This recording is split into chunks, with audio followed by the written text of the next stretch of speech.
My first initial thoughts is that this, like you said earlier, this draft class looking deep, and it's looking like they got a lot of solid players too. From Anthony Black to the Thompson twins, like they showed me something. They said Azor, I didn't think I thought he went a little high in that draft, but he kind of showed me a little something. To say, nah, I was fourth overall for a reason. So he showed me something. I mean, even Wembanyama, he was gonna come out, and after his initial debut wasn't at what we expected. He came out and said, "No, I am a number one pick." Anthony Black, and then you got Cam Whitmore, who fell, who should have been like top 10. You were saying like top 5, even drop all the way down to 20. Let him get to the Houston Rockets and show that balled out against Summer League MVP. Like I saw a lot of good stuff from just the overall rookie class, and then I've just seen some good performances from sophomores or people who should be progressing in the league, like your Keegan Murrays and your Jabari Smith Jr.'s, people like them that continue to improve. If I can give my overall standout, I would give it to Keontae George. You could talk a little bit more about him if you want, but I thought he had a standout summer league. Okay. I kind of agree with everything you said. The only thing about this summer league compared to others is, say, man, a lot of dudes didn't play, man. I mean, it just is what it is. The dudes from last year, they played. Like the year before that, they played. They always used to play at least like more than like 2 or 3 games. But I'm talking about they sitting role players. I had looked up. The Nuggets was sitting Peyton Watson, man.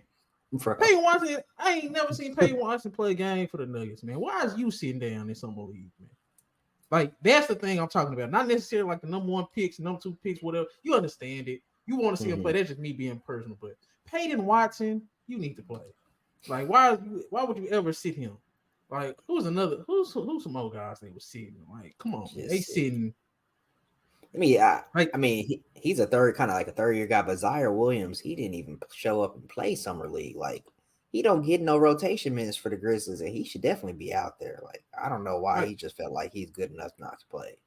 It's a lot of stuff like that. I don't think. Well, Brandon Boston probably been in the league for a minute now, but I think he still ain't playing. He still could play. I mean, yeah, he ain't getting no rotation minutes in the Clippers right now. So some development he could be showing out there. I mean, even somebody like Andrew Nembhard, he was a 2nd-round pick last year. He started a lot of games for the Pacers, but like, is he above not playing summer league? Like, come on now, it's stuff like that.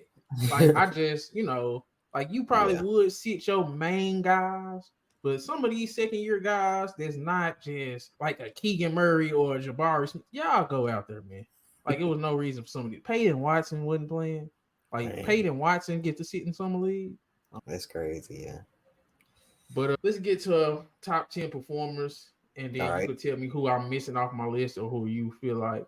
So I got Jabari Smith, Keegan Murray, Keontae George, Hunter Tyson, Jalen Duren, Chet Holmgren, Cam Whitmore, Max Christie, Isaiah Jackson, James Wise. And, some guys were left off, but I put them on other lists. So, you know what I'm saying? Just bear with me. This is a solid list. I ain't really got too many complaints about it.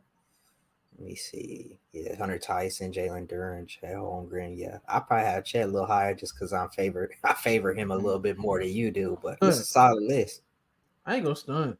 Jalen Duren looked a little bit better than Chet Holmgren, man. Jalen Duren was doing stuff we never knew he could do, man. Dude was shooting jumpers, bro. Dude was this was Summer League 4.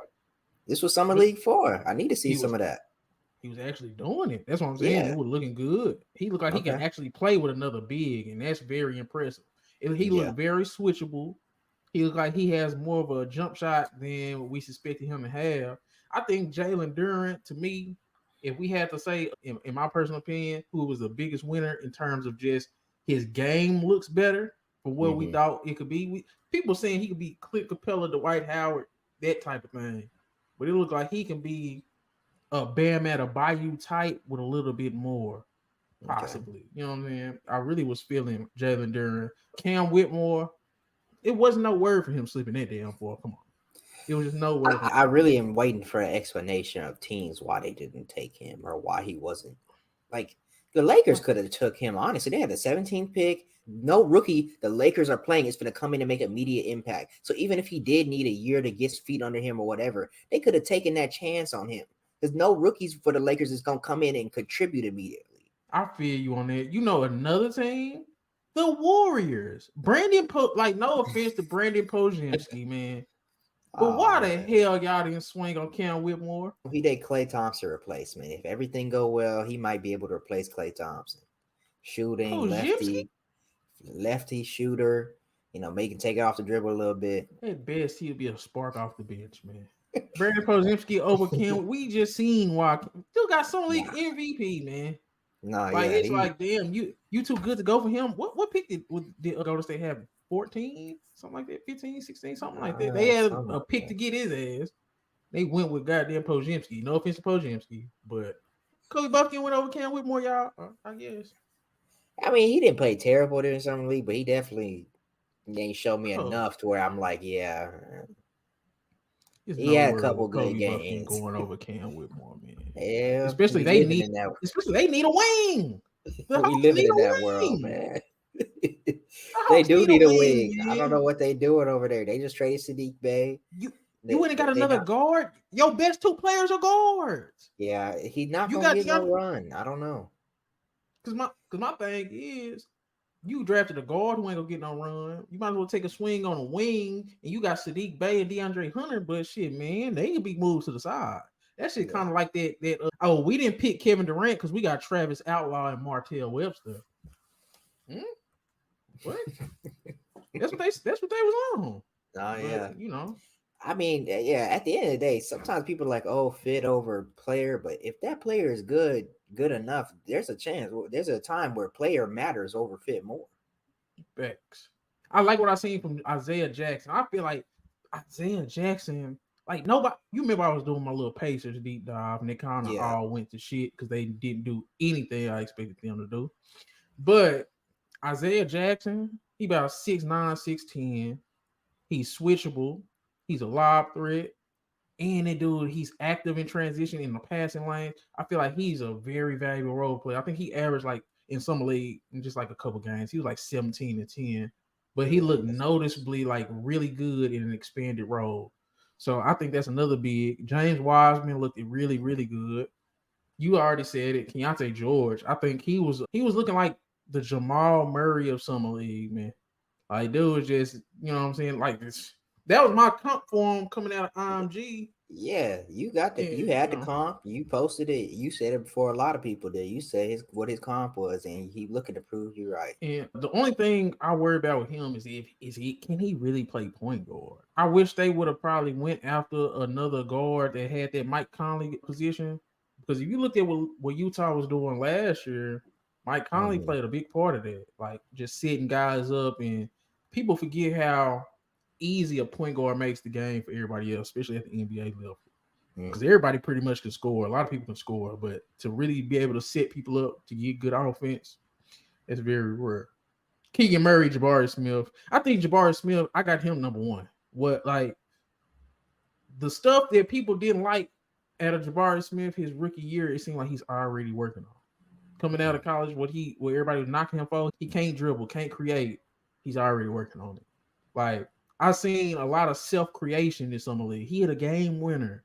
Like he was passing the ball more.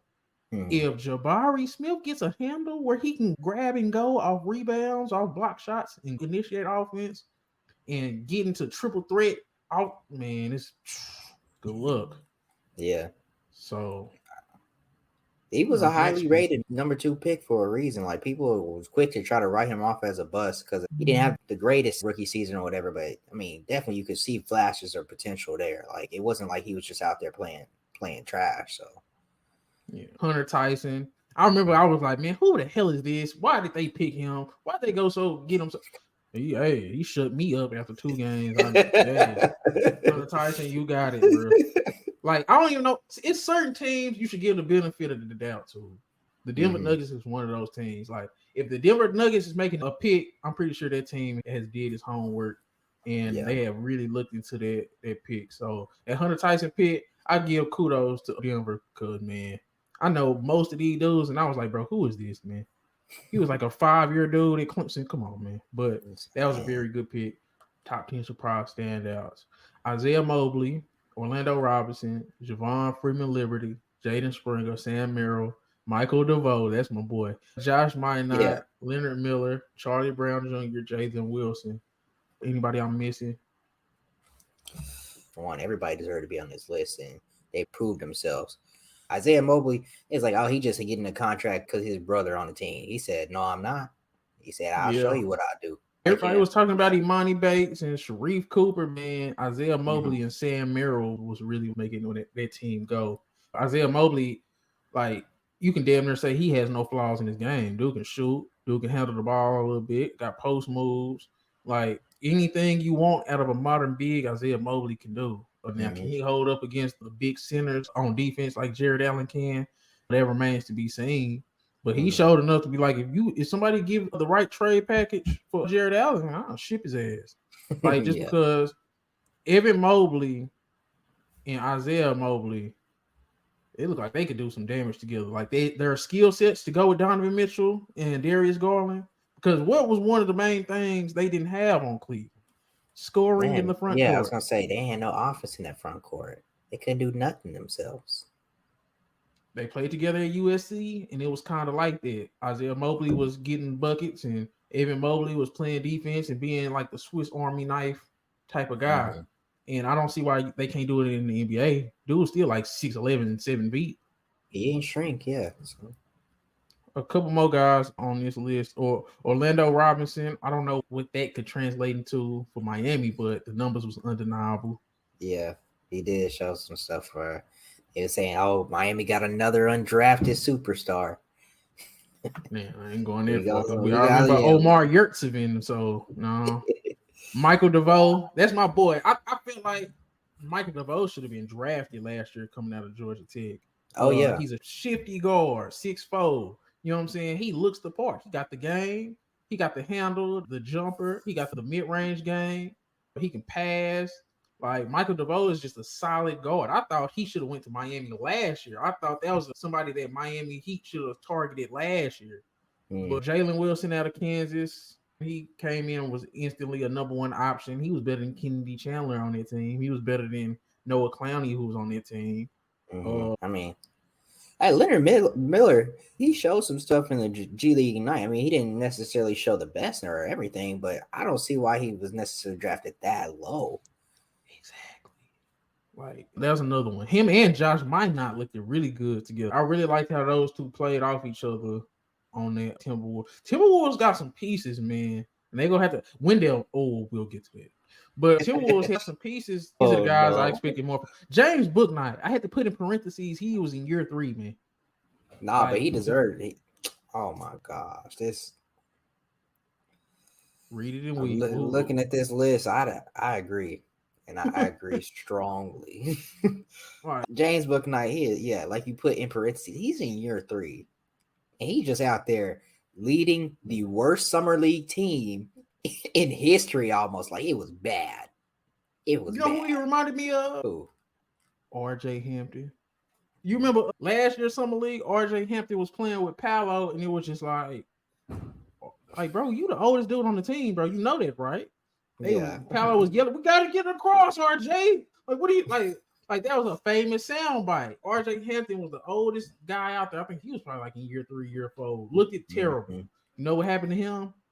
Bounced. He no longer on the roster. He couldn't. I think he was shipped to the Pistons, and he couldn't even make the Pistons charity league squad. So you feel me? So I feel like James Bouknight going down the RJ Hampton route. Sad as it is to say. Johnny Davis, I love Johnny Davis at Wisconsin. Dude is terrible in the NBA, man. I ain't seen nothing yet that he showed me maybe one game in the summer league, but even still, like, I would hope you have at least one game if you're a sophomore. But he barely showed me that one game where I was like, okay, maybe he been putting in some work, or maybe it's starting to click for him. But that one game, I was like, Chris, he can't play, man. And then that's another thing we got to stop doing. When the dude can't play and he show us he can't play, we just got to go and say, man, that nigga can't play. Dang.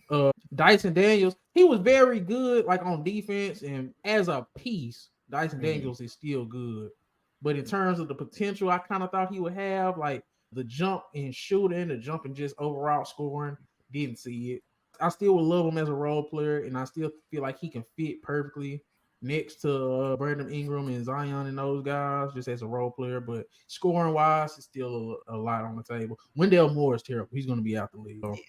I thought he would be better, especially coming from where he came from too. He's I gonna don't be know out the what league, happened to man. him. Usually Duke point guards do a little bit better than that. Jaden Hardy, we gotta go on, call a spade a spade. Hey man, I'm gonna say this: Jaden Hardy, he'll be probably a really nice scorer in the league. I don't think he'll ever have him running point. He's not going to be the playmaker of your team. Unfortunately, that's just not where he's going to be. I didn't see. I mean, he tried. He did his best to be a playmaker and show improvement as the number one option in the summer league, but I didn't see enough.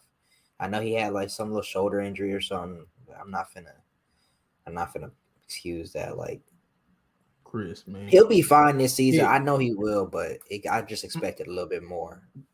He put up the exact same numbers he put up last year in the summer league, man. Just more volume. I wish I would have wrote the numbers down, but they would look either identical, man. Wow. And it was like 30-something from the field, 20-something from the three, both years. Hey, I'm a Mavericks fan. I love Jaden Hardy coming out. I loved him like in high school. And his G League year was better than what people was trying to make it seem like it was. So I always kind of had a little faith. I was happy when the Mavericks got him. But he just has to be better, bro. And it just is what it is. You got to be better, bro. And Shaden Sharp, another dude. Say, bro, you got good minutes in the league last year, man. Him and Jaden Ivey in the same, and Benedict Mathurin. What the hell was y'all doing? If we talking about 40-point games, Benedict Mathurin, Shaden Sharp, and Jaden Ivey were supposed to have 40-point games and get shut down after one game, just like Jabari Smith and Keegan Murray did. Jaden Ivey, you could have definitely seen more from him. Just even as like on a vision wise, like you a point guard, man. Y'all out there work on that part of your game. I don't know. I just expected more from him. And yeah, I agree with you wholeheartedly. If you out there and you play 70 games, your rookie season, like started 70 games started. It was the number one. That's a lot of minutes. That's a lot of development. You telling me you can't come out again in summer league and make a strong impact? You had 70 NBA regular season games to develop, and you can't show no improvement. I don't care what development path you going on. You can't show no improvement. Benedict Mathurin, I'm disappointed in him too. Like Benedict Mathurin, Shaden Sharp, they really hurt me, man. Because Jalen Williams from OKC, like man, when he was in one of them, they was like, man, he's too good, man. Like, got him up out of there. Who else? What was bro name? You too good. Keegan, he just was too good. Keegan Murray. When you too good, that they know. It don't take long to see. They be like, okay, you did put in some work. We don't need to see much else. Bryce McGowns, another dude, they was hyping him up. The stunk it up. Deal for the Hornets. The Hornets had the worst summer league team I done seen in a long time. Just a bunch of guys throwing up bricks. Man, I think that Hornets team, like I think I said it. I don't know if I said it to you, but I was like, there's no point guard. They got a whole bunch of high school stars that they'll still think they stars, don't understand roles. They just didn't have any role players there. It was no Josh Hart's on this summer league team.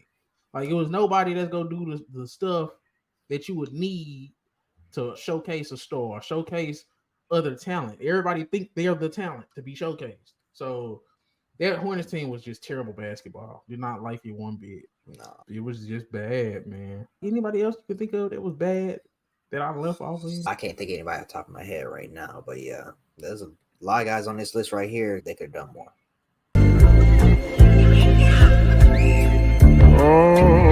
Found some shit I love to do, so I can look comfortable. Searching for a peace of mind, need that when it's time to rhyme. Perfect in every line, any chance I get, and I know it takes time, but I will never quit.